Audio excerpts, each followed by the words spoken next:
ప్రియమైన దేవుని బిడ్డలారా, మన అందరికీ బెస్ట్ ఫ్రెండ్స్ ఉంటారు. అట్లీస్ట్ ఫ్రెండ్స్ అన్నా ఉంటారు. ఫ్రెండ్స్ కూడా లేకపోతే ఎవరినో ఒకరు మన ఫ్రెండ్ అనుకుంటాం. వాళ్ళకి మనం అన్నీ చెప్పేసుకుంటాం, ఏది దాచుకోం, అన్నీ కుమరించేస్తాం. భార్యకు కూడా చెప్పలేనివి కొన్ని ఉంటే ఏదో వాళ్ళకి చెప్పుకుంటాం. భర్తకు కూడా చెప్పలేనివి కొన్ని ఉంటే అది వాళ్ళకి చెప్పుకుంటాం. అసలు చెప్పకూడదు కూడా ఉంటాయి కొన్ని, అవి కూడా చెప్తాం వాళ్ళకి. అవునా కదా? చెప్పకూడనివి కూడా ఉంటాయి, అవి వాళ్ళకి వెళ్ళి చెప్తాం వెళ్ళి.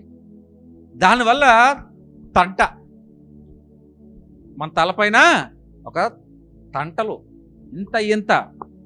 ప్రియమైన దేవుని బిడ్డలారా, జ్ఞాపకం చేసుకోండి, పరిశుద్ధాత్మ దేవుడు మనకు ఒక సహాయకుడు. మీ ఫ్రెండ్ మీ దగ్గర ఉన్నప్పుడు మీరు ఒక సహాయాన్ని ఎక్స్పెక్ట్ చేస్తారు. అట్లాగే మీరు మీ ఫ్రెండ్ దగ్గర ఉన్నప్పుడు అతను ఒక సహాయం ఎక్స్పెక్ట్ చేస్తాడు. సహాయం అనగానే ఈ సహాయమే కాదు, డబ్బు సహాయమే కాదు. ప్రియమైన జ్ఞాపకం చేసుకోండి.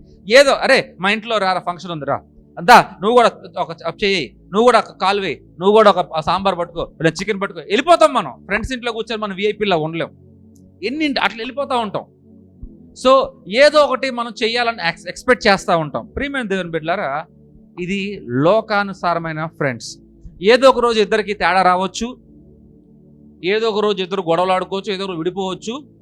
ఫ్రెండ్షిప్ మూలాన గొడవాడకుండా కామ్గా కూడా ఉండిపోవచ్చు. కానీ కొంతలో కొంత ఏదో 1,00,000 మందిలో ఒక్కలో ఇద్దరు ఉంటారు, వాళ్ళు సత్యదాకా స్నేహితులుగానే ఉంటారు. సత్యదాకా స్నేహితులుగానే ఉంటారు. ప్రియమైన దేవుని బిడ్డలారా, ఒక స్నేహంలో ఉండి ఒకే దేవుణ్ణి ఆరాధించుకుంటూ ఒకే మనస్తత్వం కలిగిన స్నేహితులు లేరండి. ఒకే మనస్తత్వం కలిగిన స్నేహితులు ఎక్కడ లేరు. మరి ఎక్కడ ఉంటారంటే సినిమాల్లో ఉంటారు, సినిమాల్లోనే ఉంటారు, బయట ఎక్కడ ఉండరు. ఎందుకంటే దేవుడు ఒక్కొక్కరికి ఒక్కొక్క మనస్తత్వాన్ని ఇచ్చాడు, ఒక్కొక్కరికి ఒక్కొక్క ఆలోచన చేసే విధానాన్ని, ఆలోచన జ్ఞానాన్ని ఇచ్చాడు. ఎవరైనా ఇద్దరిని కూడా, ఒక భార్యని భర్తకు కూడా ఒక్క ఆలోచన ఇవ్వలేదు కదా. మీ సొంత కన్న బిడ్డలు కూడా మీలాగా ఆలోచించలేరు కదా. ఒకటి వాళ్ళు మనకంటే గొప్పగా ఆలోచించవచ్చు, మనకంటే తక్కువ ఆలోచించవచ్చు. మన సొంత బిడ్డలే, ఇద్దరు మన బిడ్డలే, ఆ ఇద్దరు కూడా ఒకలాగా ఆలోచించలేరు కదా.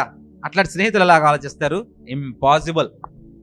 కానీ ప్రియమైన దేవుని బిడ్డలారా, బైబిల్ ఏమంటుందంటే పరిశుద్ధాత్మ దేవుడు నీకు సహాయకుడు, నీకు హెల్ప్ చేస్తాడంటున్నాడు, నిన్ను ఆదరిస్తాడు, నిన్ను ఓదారుస్తాడు అంటున్నాడు.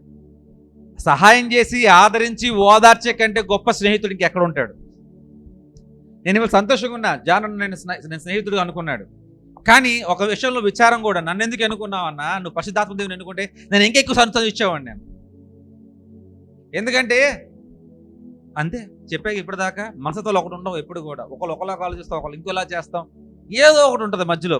కానీ పరిశుద్ధాత్మ దేవుడు కనుక మీ ఫ్రెండ్ అయితే ఆ దారే వేరుగా ఉంటుంది. కానీ ఎంతమందికి పరిశుద్ధాత్మ దేవుడు ఫ్రెండ్స్ అంటే మనం చెప్పలేం. విచారం పొందుకోవాలి మనం. ఏంటిది? పరిశుద్ధాత్మ దేవుడు మన ఫ్రెండ్ కాదా? ఎంతమంది ఫ్రెండ్షిప్ బుక్లోను ఫ్రెండ్స్ అంటే వీళ్ళు వాళ్ళ పేర్లు చెప్పాం, కానీ పరిశుద్ధాత్మ దేవుడు నా ఫ్రెండ్ అని చెప్పగలిగామా? ఎందుకంటే కాదు కాబట్టి. But today he is expecting your friendship. పరిశుద్ధాత్మ దేవుడు మీ యొక్క స్నేహాన్ని కోరుకుంటున్నాడండి. పర్సనల్, మీ యొక్క వ్యక్తిగతమైన స్నేహాన్ని ప్రతి ఒక్కరిలో. ఈయనకి చెప్తున్నాను కాబట్టి ఈయనకైనా కాదు, అందరికి చెప్తున్నాను. మీ వ్యక్తిగతంగా మీ యొక్క స్నేహాన్ని ఆయన కోరుకుంటున్నాడండి. ఆయనకంటే గొప్ప స్నేహితుడు మరి ఇంకెవరూ లేరు. అదేంటండి మరి నిజ స్నేహితుడు యేసయ్య కదా అంటే, యేసయ్య వేరు, పరిశుద్ధాత్మ దేవుడు వేరా? తండ్రి వేరు, యేసయ్య వేరా? తండ్రి ఎలా ఉన్నాడో మన దగ్గర ఉండి చూపించాడు, అందుకే ఆయన కుమారుడు అయ్యాడు. తండ్రిని మొత్తంగా చూపించాడు. కానీ నీ స్నేహం కోరుకుంటుంది ఎవరు? మీ స్నేహం కావాలి. రూతు, నీ స్నేహం కావాలి, నాకు జానన్న నీ స్నేహం కావాలని నేను నోరారా చెప్తాను, కానీ నా మనసారా ఉండదు. ఎందుకంటే మనసత్వాలు వేరు.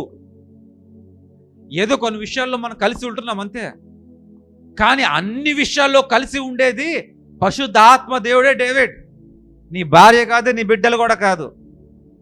ఏదో ఒకరు మన బిడ్డలన్నీ మనం వదిలి వెళ్ళిపోవచ్చేమో, మన దగ్గర ఉండకపోవచ్చేమో, మనం చూడకపోవచ్చేమో. ప్రియమైన దేవుని బిడ్డలు లోకంలో చూస్తున్నాం కదా, ఎంతమంది బిడ్డలు తల్లిదండ్రులు చూసుకుంటున్నారు, ఎంతమంది భార్యలు తన భర్తలు చూస్తారు, ఎంతమంది భర్తలు తన భార్యలు చూస్తున్నారు, ఎంతమంది స్నేహాలు విడిపోతున్నాయి, ఎన్ని స్నేహాలు ఇంకో స్నేహం కింద మారుతున్నాయి.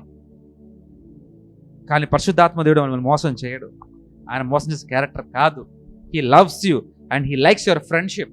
నువ్వు ఎప్పుడు స్నేహం చేస్తావా, నా బెస్ట్ ఫ్రెండ్ పరిశుద్ధాత్మ దేవుడు అని మీరు ఎప్పుడు చెప్తారా అని ఎదురు చూస్తా ఉన్నాడు ఆయన.